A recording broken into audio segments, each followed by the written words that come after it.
Yo, what's up guys? It's Yellowfin, and I am going to be now going through the third and final tag that has been added to the game for my review on this carbon fiber pack, which it'll be, even though the packs aren't released yet. I've gotten some requests to do these packs and to review them basically for people that wanted to have, for people that were deciding which tag they wanted to go for all the way. Like if you're not able to afford all the carbon fiber packs, which tag they feel like would be the best one in the long term to go for then. So this is the third installation now. This is going to be on silver screen. And this pack also doesn't seem like too bad of a pack, so let's just start from the very beginning though. Cadillac Escalade EXT and the Volvo XC90 V8. I'm just going to put them both together because they're both sort of similar cars. They're both sort of fused material. I haven't really seen anyone get much use out of them. The Volvo maybe a tiny bit, but the Cadillac is not that great at all. I'm pretty sure, or no, this isn't the one that used to be a rare. This one used to be a super rare, but now it's an ultra rare. But it's still not that great of a car. Volvo V70R is a decent one. I have it maxed at 5191 at 323, and it's not too bad of a car. I've gotten a bit of use out of it. It's not like a crazy good car though that'll win you a bunch of races. It's just a useful car sometimes in events. Dodge Magnum SRT8. I never really see this car in events, so I'm not really sure how good it is. I don't even think I've ever unpacked one. And I think based on from never seeing it in events, I don't think that means it has too great of performance then, and lots of people probably fuse it away.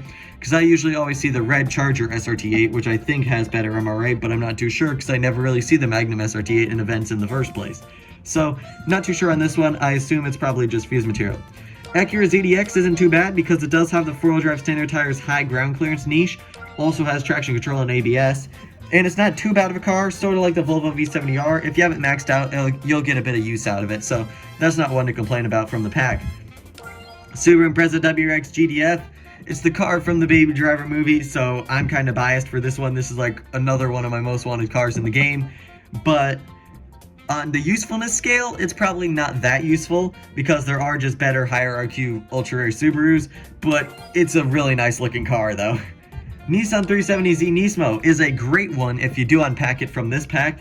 It is a really useful one. I've got one maxed out and it is very useful. 4295 maxed out at 233. It helped me win the Apollo Intensa Emozione. And it is a very good car, especially good for Japanese events because it does have that 95 handling and pretty solid 0 to 60 time. So it'll definitely help you out a lot. Volvo S60 T6 all-wheel drive. It's sort of like the other two ultra-rare Volvos that have four-wheel drive performance tires. They're all just kind of decent if you have them maxed out, but that's it. They're just kind of decent. There's nothing really crazy special about them. There are better four-wheel drive performance tire medium ground clearance options, but still, if you max them out, you'll get a bit of use out of it. Chevy Camaro SS Coupe is a good one as well, similar to the Nissan 370Z Nismo. It's got some good 0 to 60, some good handling to help it as well. And it will be a bit useful in American events, especially if you don't have an Acura NSX or a Dodge Circuit EV. This one will basically be a replacement for those two because it is another good American car that has handling. And it also has good 0 to 60 to complement it as well. Mine maxes out at 3.893 at 233, and I've gotten quite a bit of use out of it as well. And then also Cadillac CTS Coupe is an amazing car if you don't have one already. This car is super good. The reason why I maxed out my RQ65 Acura TL SH all-wheel drive was just specifically to beat this Cadillac CTS Coupe because it is basically the best ultra-rare four-wheel drive standard tire option for American cars, or just standard tire American cars in general for ultra-rare or below, because of the high handling with the four-wheel drive standard tires. This is an amazing car, and if you definitely don't have one, then you should definitely keep one if you get it from this pack. Bentley Mulsanne Speed is also a nice to have one if you don't have the Blue Train or a Mulsanne Speed. It's the best medium ground clearance ultra rare Bentley, so it's definitely useful to have one. I don't have one because I have the Blue Train. They're the same car, so yeah, they're just the same car, except different cars. But they have the same stats, same MRA, same basically everything. And so if you have one, you don't really need the other, but still, it's useful if you get it if you don't have a Blue Train or a Mulsanne Speed. Acura RDX also is just your generic run-of-the-mill, good ultra-rare four-wheel drive all-surface tire car. It'll give you some use if you have it maxed out for four-wheel drive all-surface tires. It's just another high-end ultra-rare that has four-wheel drive all-surface tires that's an SUV. Because usually they all have a similar range of stats. Some cars just win in different areas. So the Acura RDX is a pretty nice one to have. Acura NSX as well is a great car to have too. Maxes out at 4095 at 233. And this is also a very useful one, especially, it's basically just a better version of the Camaro and I guess the Circuit EV. I'm not sure. I think the Circuit EV does win some Trek sets, if I recall correctly, against the Acura NSX, but still, the Acura NSX does have that high top speed advantage over it too. Plus, it's a 2000s car as well, and it is a very useful one if you want to have a very strong all-rounder American ultra rare. Then, if we're going into epics now, this is where there's some good stuff and some bad stuff. So starting with the bad stuff, Volvo S60R all-wheel drive. This is fusing material instantly. It's got low 0 to 60, not too great handling. That 0 to 60 just is really what holds it back a ton. That 5.50 to 60 on an Epic is not that great at all. Does have medium ground clearance, but it's also not that lightweight either. It's sort of in the middle. So really, it's not going to help you out too much. Same goes for the Bentley Continental GT. It just doesn't really have the stats to help it stay up there with more competitive Epics.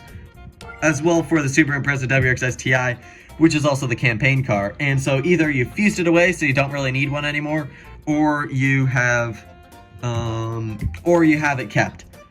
And most likely maxed out then if you've kept it for this long, if you're planning on looking for a silver screen carbon fiber, because usually the WRX STI is a fused material car unless you need it maxed out for some event.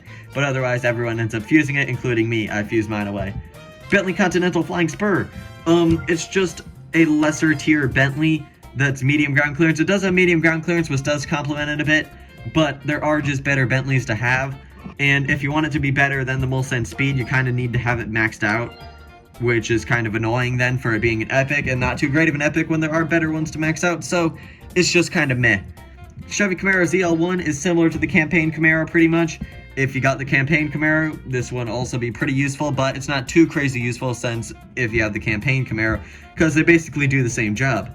Dodge Sidewinder is a great one, has great MRA, 90s niche. It has the pickup niche as well, which is a very niche thing, also concept too. So it's a car that fills in a lot of gaps and is also relatively lightweight as well, which is pretty cool for it being an American car. Doesn't have too bad a handling as well, 85 with that good 0 to 60 and MRA. It's definitely a very nice one to get. Same goes for the Dodge Challenger SRT Hellcat, even though it is one of the lesser ones in the Dodge collection for good MRA dragsters. It's still useful to have one, especially if you don't have the others, like the wide body or the white Charger, or even the juice box too, because this one is also just sort of in the middle, and it's still going to be useful even if you have the other two as well, because it's good to have sometimes all three of them, unless you have like multiple and multiple, then you don't really need one, but it's still a car that you can be happy with if you get it from the pack. Cadillac CT6 is an amazing one, probably the best Epic you can get from the pack, also probably one of the best cars you can get from this pack as well. I'd say second best behind this 12C GT3 right here, in my opinion, because it is definitely a great car. Maxes out, I think, at 4.20 to 60, 87 handling for four-wheel drive standard tires. It is pretty heavy, but it does have medium ground clearance as well, and traction control and ABS. This is definitely going to be a very useful one if you have it. Cadillac CTS-V Sport Wagon is just a meh RQ80 Legendary, basically what you expect from an RQ80 Legendary. A car that really shouldn't be legendary, but it is, so you're kind of just stuck with it, saving space in your garage and collecting dust. McLaren F1 you will definitely get some use out of, for it having that great top speed, also being the 90s niche as well, and it is decently lightweight. But that's basically it that you'll get from it. It's just not a bad car, it's a useful one, but it's not a crazy good meta car. Same goes for the Nissan GT-R Egoist. There's just better options, but still you'll get definitely some use out of it, and it's not a legendary you can really complain about. And then the 12C GT3, if you pull this, you've basically won in general. Like, if you pull this car from the pack, the prize car probably isn't going to affect you too much, because you basically pulled a car that should be a prize car in relative to its stats. It really shouldn't like be a prize car, because then people can get it more and more people can have it and enjoy it. But looking at its stats and like comparing it to other prize cars, it has prize car stats.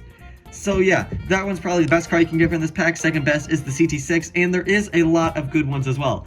Definitely better than the Horror Show pack, I'd say, but Two-Tone, I'd say, is probably the best pack to go for, in my opinion. But you guys also have your own opinions too, and it just depends on what cars you would also like. It also depends on specializations, which prize car you want to go for, because we don't even know what the prize cars are going to be yet, which challenges may be easier, and which cars you just like better. Like, it all comes down to your guys' opinion.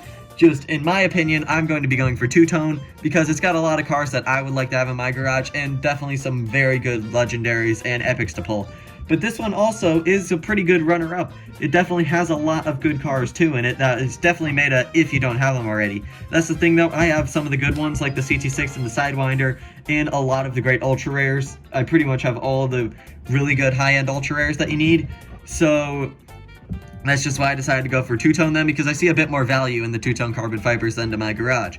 But that's basically going to be it for this video. Thank you guys so much for watching. If you like this type of content, make sure to like, subscribe, hit the bell, do all that cool stuff. I'm Yellowfin. Thanks for watching. Goodbye.